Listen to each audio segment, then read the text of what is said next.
Welcome, survivors. This is Eerie Knight of the Pseudo Posse, and welcome to 7 Days to Die 2.0. Today we're going to focus on one of my favorite topics. What are some of the most versatile, useful, effective block shapes in horde-based construction? In this video, we'll discuss everything that has changed from the previous 1.4 stable version, as well as any new additions. First and foremost, I regret to inform you all, but there aren't many new block shapes. In fact, in many of the categories in which most useful shapes reside, like cube, round, and wedge, there are little to no additions. This update has certainly seen the fewest block shape additions in recent memory, and as such, I haven't found anything especially spectacular about any of the new shapes that were added. Now, one thing that has definitely changed is the fact that zombies can now easily pour through 1 meter holes, even holes slightly less than 1 meter. And the other thing that has changed are the new zombie types, the Spitter and the Frost Claw, and of course, the new zombie tiers of Charged and Infernal. What does that mean for all the existing block shapes we love to use in our base builds? Let's tackle that in the following sections: fighting position shapes, pathing shapes with subcategories of slides,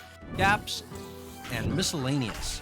After that, I'll cover non-pathable shapes and some use cases for those. And last, but definitely not least, some cop and screamer safe shapes that prevent their detection of you. First, fighting position block shapes. Welcome to my Cop Spit Range Test Setup 2.0 edition. And here we have the scaffolding ladder, one of the most widely used shapes for fighting positions in horde-based designs. One of the primary reasons for its use, aside from the fact that you can shoot and melee through it, is that it blocks most Cop Spit from passing through the bars, shielding you, the player, from a green shower. And after several rounds of spawning cops in and letting them take turns projectile vomiting at me, it would appear that scaffolds still hold up quite well against Cop Spit. The Plague Spitters are another story altogether. Their ranged pestilence attack is able to penetrate bars, hitting you from the inside. It isn't consistent, but it happens regularly enough to be a potential issue. Truth be told, I haven't yet found a block shape that can both block the pestilence while still allowing you to shoot, melee, and throw consumables through. Truth is, there might not be one. But irrespective of that, the biggest issue for the scaffold here is also the fact that spitters can actually squeeze through the scaffolds. Smaller zombie types appear to have a chance to slip through, though that can be somewhat mitigated through clever zombie pathing design. Well, what about the Frost Claw? Well, his ranged attack actually ends up hitting the roof of my little test structure, thus not presenting a threat to the scaffolding itself. Alright, what's next up on the docket? One of my most favorite shapes introduced in the prior 1.0 update, the Pull 4-Way. Like the scaffold, you can melee and shoot from it, and it can also block Cop Spit, though like the scaffold, there can be a magically placed vomit projectile that slips through, so do be careful. Unlike the scaffold, the Pull 4-Way by itself isn't enough to be truly protective, as even before the 2.0 update, zombies, when bunched up, can fit through the holes, which is made easier now by the new zombie crawling mechanic. My way around that before the 2.0 update was to place wedge narrow middles or the ramp 6 meter 04 shape at the base of the Pull 4-Way wall, with cube 0.25 meter in front to make the player movement smoother, and on top, half-length pillar 0.5 meter blocks. We'll bring in Arlene as she's a bit on the smaller side and see if she can slip through, and after a bit of fighting, she manages to get inside without breaking any blocks, and that is only with a small grouping. More zombies bunched up in front would have made that happen much faster.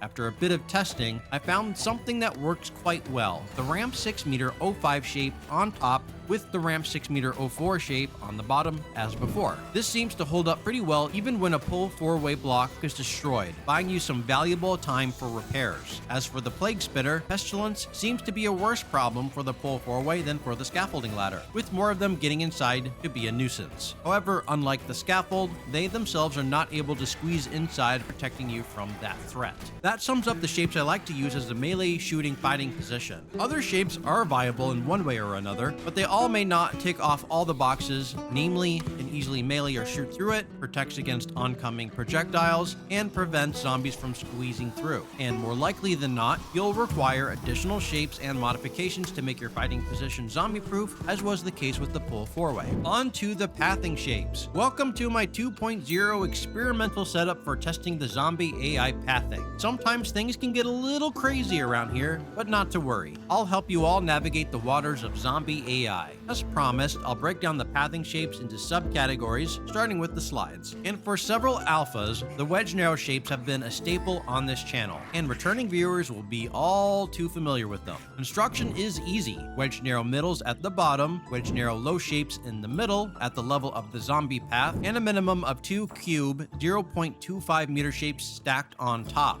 I highly recommend even going higher than that to prevent zombies from jumping over it. If I plot myself down on the opposite end and spawn in some charged zombies, let's see how they react. Since charged zombies, those emanating the blue glow, move faster and turn faster than other zombies, they are the ultimate measuring stick in determining if these pathing shapes still work. All of that being said, I'm happy to report the wedge narrow slide still holds up quite nicely in 2.0, even with the faster zombies attempting to cross it. Connoisseurs of cheese rejoice everywhere. However, arguably the best slide you can make as of 1.0 was the ramp 6 meter 03 slide, which is brutally effective. Here I have a double slide, but you only need one slide for it to work, and the setup is easy. At the pathing level, place a row of ramp 6 meter 03s, then invert that shape and place it on top so the profile looks like a wide V. On top of that, you'll want to stack some cube half shapes to ensure zombies can't jump on top. It also helps if out front, you place an inclined block to help with the pathing into the slide, as it lessens the chance of zombies beating on the slide entrance before entering it. Here I used the ramp 6 meter 02, but you could use wedge tips or another suitable substitute. This is also advisable on the wedge narrow slide we just covered. Anyways, as you can see from watching the zombies traverse the slide, they fall almost immediately and never even get remotely close to the halfway point. In the 1.0 update, I made a sub 50 block base using a slide 2 blocks in length on a late game stage horde using these ramps. They are that good. And we can tell from this viewpoint using this setup that has numbers running across the top of the slide that zombies regularly fall around the 2 to 3 block margin, which is quite impressive. Compared to the wedge narrow slide, they tend to fall between 3 to 4 blocks, but sometimes can make it a tad further. So the ramp 6 meter 03 shape is definitely more efficient. The only downside is you cannot use it as a means of base ingress or egress, as it is too steep for you to adequately cross to the other side. The wedge narrow slide, however, allows you to run back and forth with ease. Ultimately, whichever slide to use is up to you, but if you don't plan on running across the slide yourself, go with the ramp 6 meter 03. Our next subcategory is gap pathing shapes. And what I mean by that are shapes that when placed end to end in the right orientation form a gap in between them. Shapes that can be used for this purpose include, but aren't limited to, the pillar 0.025 meter half side centered, the plate quarter triangle, and the plate quarter. Also special mention to the pillar 0.0125 centered, placed vertically, serves a similar purpose. However, when used by themselves, they are not nearly as effective as the slides, as zombies can frequently make it across, though that can be used as a zombie filter to drop a percentage of zombies into a pit, or just down below to repeat a loop while the remaining zombies that cross can be routed to your position with reduced numbers. But if you want to increase the effectiveness of these shapes, adding bars or railings will force zombies to jump over into the gaps. It still isn't as effective as the slides at dropping zombies, but it does line up easy shots for you if you want a more action-oriented horde. On the last subcategory, miscellaneous. We'll start with the cheesiest shape, possibly in the entire game, the window store 3-sided triangle empty. It is a mouthful to say, but I affectionately call it the almighty triangle for short, simply for its power, which is truly unrivaled. You see, it turns zombies into dumb idiots as they make futile attempts in climbing them, but always fall way short of ever reaching the top. The angularity of the path causes them to jump and fall outward, never really landing where they should. Unfortunate for them, but not for us. And the setup is extremely easy. Just stack the almighty triangle side by side as denoted by the 2 colors. Make a block staircase and you're done. I've used this before in previous alphas to make AFK bases, but it also works really well at grouping the horde at the bottom to take out with grenades, molotovs, or in combination with any gun of choice. The next path in the miscellaneous category is what I like to call the windy path. All you need are regular ramps, colored in red and purple as shown here, and in between both ramp sections, a 3-block minimum section using any block of choice. In this case, I am using the pillar 0.5 meter shape in pink, but you could use any of the the gap shapes or other shape of choice to increase the effectiveness. But even with the 0.5 meter shape, it works very well. Except the more agile zombies can make it across on occasion, while the slower, lumbering zombies like cops have a more difficult time crossing. I've used this setup before in an anti-cop spit-based design in which I used the windy path to keep cops repeating the loop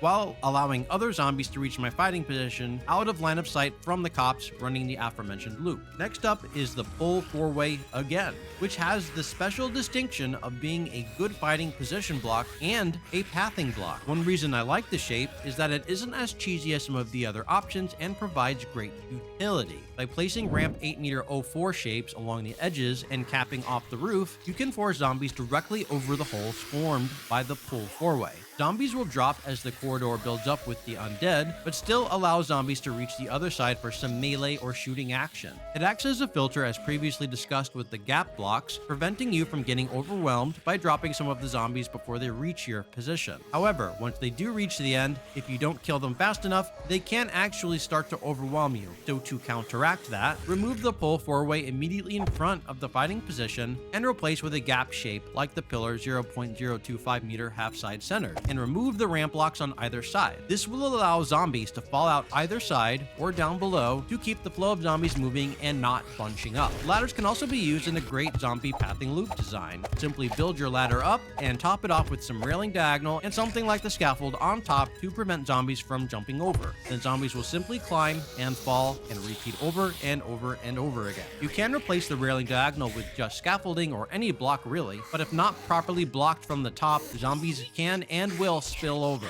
Last set of blocks in the miscellaneous category are actually not pathable themselves, but when used in conjunction with a pathing block can be a very effective slowing mechanism. Take the door trim 3-sided for example. When placed directly over ground, which is a pathable block, zombies will stupidly fall into the holes instead of running on top of them, allowing you to run along, hit them, shoot them, and retreat. This makes a great agility parkour style base for those that like a more mobile horde base versus a static fighting shooting position. Another great substitute shape is the window arch top trim. Conversely, you could use these shapes on an elevated pathway over some gap shapes to achieve a similar effect with bars. This is as good as a segue to other non-pathable shapes and what they can be used for. Since zombies refuse to path over these shapes, like the ones I just mentioned, or take the window plate circle empty as an example, you can use it for area denial to prevent zombies from reaching a certain part of your base, and can also work as an entry method into your base that you can cross but zombies cannot. These shapes can also double as an excellent way of horizontal support. I like to use the pillar 0.05 meter shapes for this purpose. Despite seemingly pathable, they are not. As long as a pillar doesn't have the words centered or middle in the name, it is generally not pathable. Pathable?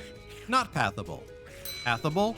Not pathable. Use shapes like this to suspend a base off a cliff or support a suspended pathway from an existing structure, and zombies won't try to cross the horizontal supports. Our last topic of discussion will be on cop spit and screamer safe blocks that you should use as walls for your base. In past alphas, if you used the wrong type of block, a cop could spit at you even if you were behind a solid wall out of line of sight, and a screamer would scream for the same reasons. If a block didn't fill the regions around the center of the block volume, these zombies could see through it. So a plate shape would not block their line of sight, but a centered plate shape would because it occupied the space around the center of the block volume. Here's a list from the 1.0 update of a bunch of safe and not so safe shapes. Now we're going to conduct the same tests again here in 2.0 to see if anything has changed, and we will pay special attention to the blocks that failed previously, like the cube half and the cube 0.25 meter. First, I'll establish a control of this experiment and hide behind a full cube block, which we know from the past blocks line of sight, and that is confirmed to be the case. Both cops and screamers have no clue I'm behind the wall until I pop out.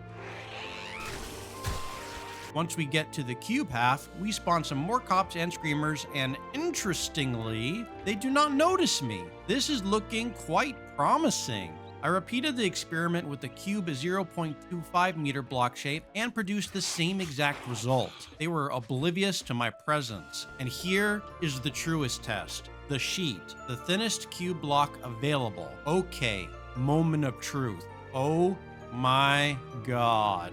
They didn't notice me. They have no idea. This is absolutely revolutionary. I continued testing the remaining blocks, and all the ones that once failed have now passed. It seems the fun pimps finally fixed the issue of cops and screamers having omniscient sight, seeing through solid matter. Finally. This will open up so many build options, as builders used to be very limited in what blocks could be used in base builds. Oh man, we're gonna have a blast with 2.0. Stay tuned.